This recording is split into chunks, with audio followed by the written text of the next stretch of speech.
such an asshole. I remember being 4. 4 was a great age. Just do everything, didn't have responsibilities. Mom make you a bologna sandwich. You were so stupid, so happy when you were 4. You thought a bologna sandwich with mayonnaise was good food. How you kids doing? AssholeConsulting.com. Come here if you got questions. The Cappy's got answers. AssholeConsulting.com. And a man writes, Dear Captain, video request, can you lay out how to analyze the fundamentals, example, balance sheet, of a company you might want to invest like Warren Buffett? All right, so let's talk about fundamental. There's 2 types of analysis. There are 2 types of ways you can analyze the stock. One, it's called technical analysis. You try to detect patterns in the stock price and the volume price, and you hear idiots say, it's got a 200-day rolling, and there's no thought, no intelligence, nothing goes into that. It's just when the blue line crosses the green line, then you buy, but when the green line crosses the red line, you sell. This is where you can program computers to do it based on trading value. Fundamental analysis means fundamental. Like you are trying to actually calculate what the real value of a stock is. Right? And what you're hoping to find is that when you do your calculation, you find out that the value you calculate the stock to be is $200 a share when it's currently trading at $50 a share, which means you have more information and better information than the literally tens of thousands of analysts, investors, and smart money has than you. Those guys are the tens of thousands of people with billions who work full time, by the way, to analyze just that one share, that one company. They know less than you. Oh, and all the insider traders. So it's kind of BS in both ways. One is witchcraft. The other is hopeless because you don't have as much information as all the real money does.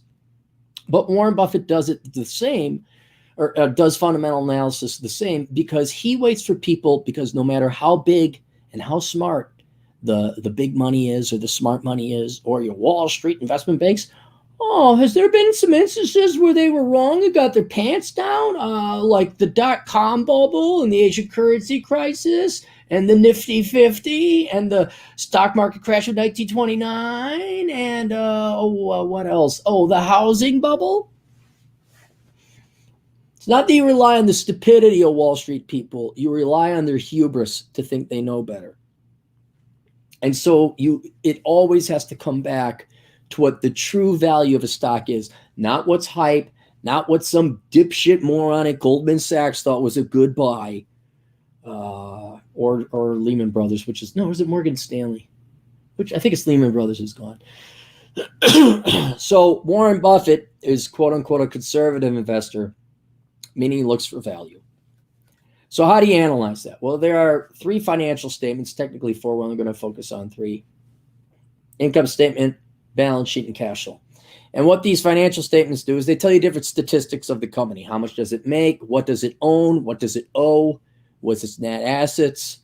When did the debts have to be paid back? Like the short-term debt, that's got to be paid back within a year. Oh, we got mortgages, that's amortized over 30 years. And there's a whole slew of ratios and statistics you could calculate to measure the health of that particular firm.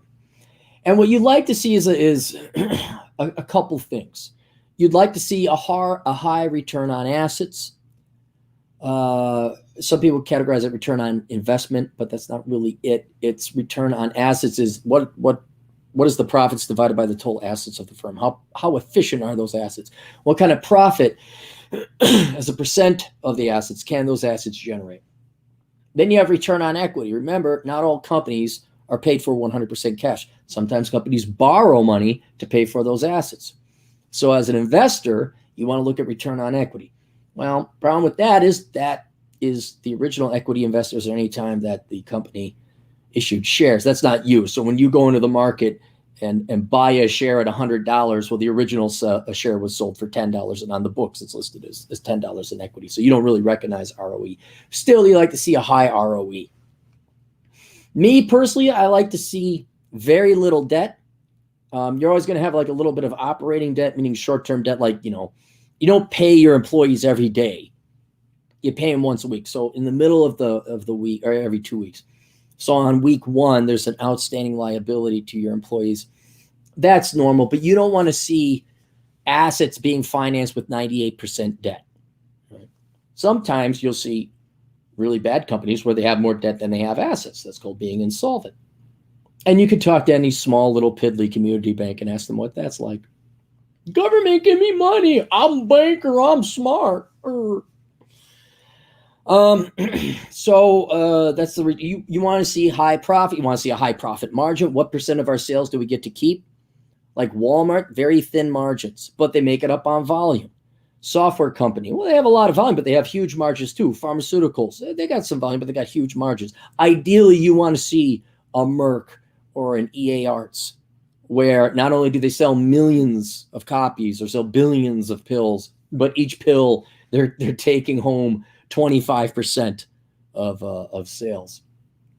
And what else? So you just want to see. Oh, and then if you want to look at the cash flow statement, which most people don't, you always want to see cash flow from operations exceed cash flow from investing. The money that they take in from operations pays for all the money that they use to invest, not only to maintain, but expand the operations of a firm. In other words, the firm can internally grow itself. It doesn't have to go to outside sources of financing. So if its cash flow from operations pays for its expansion and maintenance, that's very good. A death knell is when CFI is positive. That may sound a little bit contradictory, like, well, isn't positive numbers good? No, you want to see a company investing in itself, meaning it's a cash outflow. If you see a cash inflow, that means they had an unprofitable division or some unprofitable asset and they had to liquidate it. So they're shrinking. So that's usually a bad sign. What else? We talked about debt. I prefer to see very little debt. Talked about profits. What am I missing? Cash. You want to make sure you look at the current ratio, current assets divided by current liabilities. That means your short-term assets, things that are cash-like, assets that either are cash or could be converted into cash within a year, and you divide it by your short-term debts, things that got to be paid back in a year. Because what a lot of Carlson School of Management graduates will do is they'll go buy a bar, they'll have current assets, because they'll have, they'll issue everyone a tab. Oh yeah, put it on my tab, put it on my tab. And they'll rack up, I don't know, short-term debt of whatever. And then they do not have enough money coming in the short term to pay for the debts that they owe in the short term as well. So you want to make sure you have enough cash to cover your short-term liabilities. And then finally, you want a good price. Here's where we introduce the stock price. And there are three main measures you can do. The most traditional one is price to earnings. You take the price of a share of stock, you divide it by the earnings per share. That shows you a multiple, like how many times the stock price am I paying to be entitled to one share of earnings. Historically speaking, the stock market would trade at about 15. So you'd pay $15 in stock price to be entitled to $1 in earnings. Now I think it's up to 30 because we just can't print off enough more money. Who dang? If you're a purist, you'll realize that as a shareholder, you do not get earnings. The company gets to keep some of the earnings to reinvest it back into the company. What the company pays out in earnings to you is called dividends. And so only true cash flow that gives all stocks its value is dividends.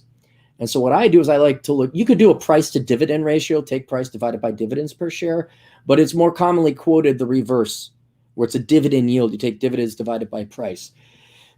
So that shows you more what rate of return are you getting. Okay, I paid $100 a share. I get $5 a year in dividends. That's a 5% dividend. But that's not how it works today because we've printed off so much money and it's flooded the market that I think the average dividend yield is below 2% now. I think it's like 1.7%. So you're not even making money to beat inflation. Most stocks are a money-losing proposition against inflation. But the stock price goes up. And then we did price to earnings, dividend yield. What was the other one? Oh, price to cash flow, free cash flow, where you take CFO minus CFI and you get like free cash flow. That's another way to look. It's a substitute for earnings. You could look at it that way, but people rarely do. So that's how you analyze. You're basically trying to calculate, is this a good deal? Is this a good price? And keep in mind, you can't know for sure. You don't know. You might have a stock that's got a PE of 10, no debt. Earnings are growing by leaps and bounds, high profit margin. Oh, it lost its patent or whatever. So there's really no way, and this is why another one of the many reasons you shouldn't major in finance. It's not a science. It's all gambling. It's all guessing. The only value of analyzing financial statements and spreadsheets is the accounting value. Like, you record what happened. And every technique and tactic they've come up with predicting the stock market is bogus because you can't predict it. So what Warren Buffett does, he tries to find companies that are undervalued, or something that the overall economy or market is not picking up on. I don't know, making loans to people with credit scores of 400, maybe. But that's how you do fundamental analysis. The problem is fundamental analysis is completely obsolete and outdated now. And the reason why, and they did a study on this, that the stock market moves not based on the underlying profits of the firm or the dividend or anything like that.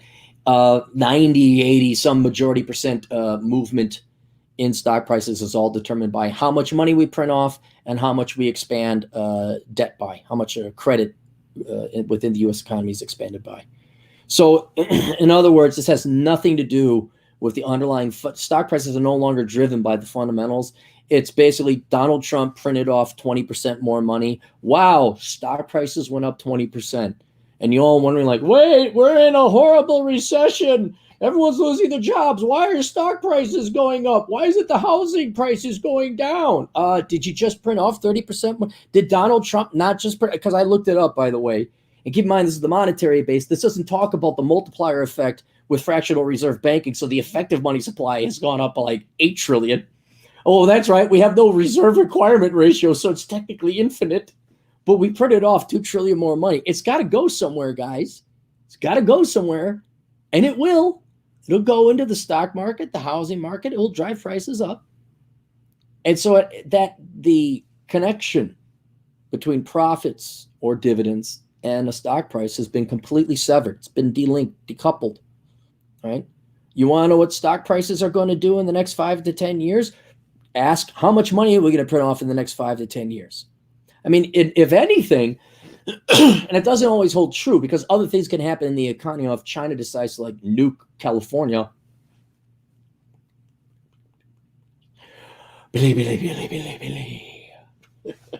none of you will get that joke. Oh, believe. The stock market would go down no matter how much money we put. We're like, oh, they just nuked it. But there's a little bit of a delay. Like, Donald Trump printed off, $2 trillion. And there was a little drop. Oh my God, the disease. And then the stock market went, bloop, and it kept going up. Why is it going up? Did you not see Zimbabwe? Did you not figure this out? Oh, I forgot. That's right. You're Americans. You're just as dumb as everyone else. So there you go. That's fundamental analysis. And why you just don't even bother with it. Bob, for $2. Why ATK feminism, market to women, thin advice is universal? Oh, why attack feminism, market to women, financial advice is universal? Because feminism is horrible for women. It's just horrible it's an evil, vile, hate-filled ideology. And it's just selfish too. Feminism, yay us! Like, really? Because you have a vagina? It's just a detestable and childish philosophy. It's not even a philosophy. It's just us. It's just tribalism. Team V. Market to women, I do, but what? And there's a good point here. And I taught finance classes. I did some accounting. I helped out women. But those women wanted to listen. They were like, okay, what do I do to save money? I am interested in 401k. I am interested in stock analysis. Women did take my classes, and they took a vested. And that was a long time ago, and they were older women. They're probably solid boomers by now. But the younger gals, no. They don't want financial advice. Are you kidding me? They want to be told that the degree is valuable, they're amazing and brave, and blah, blah, blah. The market, look, you have to consider my situation here. I got to make money for the time I invest. And I could try and sell women the idea of retirement planning and paying off debts early. Now, it is universal, but the guys don't want to buy that either. My book, Poor Richard's Retirement, one of my least selling books. Nobody wants to spend less than they make. But if I tell women, instead of spending 2 hours, I putting together some finance seminar on frugality. I instead put a finance seminar together. I put a 2-hour seminar together on why everything is not your fault and women are amazing. Cha-ching, cha-ching, cha-ching. Why big is beautiful. Cha-ching, cha-ching, cha-ching. I got to make money too, you know. So that's why I don't really target the ladies. All right, there you go. Questions, answers, AstroConsulting.com. See you guys later. Toodles.